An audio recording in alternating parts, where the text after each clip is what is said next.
La réalité avance masquée. Elle n'apparaît jamais devant nous entière, brute, nue, évidente.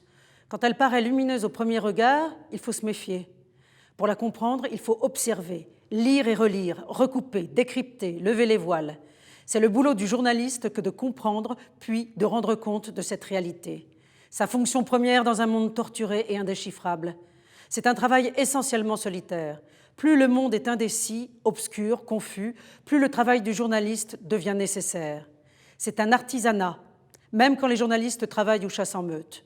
Si les maçons construisent des tours ou les charpentiers des toitures, les journalistes, eux, construisent des événements et rendent compte du réel.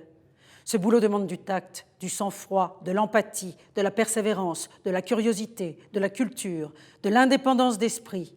C'est un travail sur soi, c'est ça le plus dur. Car les médias dans lesquels ils travaillent sont généralement la propriété de groupes, d'individus ou de sociétés pour qui le décryptage du réel n'est pas une fin en soi, mais un moyen de gagner de la paix, de l'influence ou de l'argent. La finance, son appareillage complexe, ses petits soldats discrets et ses grands généraux n'est jamais très loin. Elle colle au réel, comme un double, une ombre, un fantôme.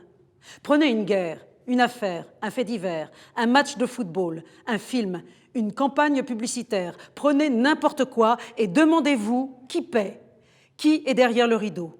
Vous allez devoir lever 20 voiles avant de percevoir une explication, une clé. Parfois c'est plus simple, souvent c'est jamais.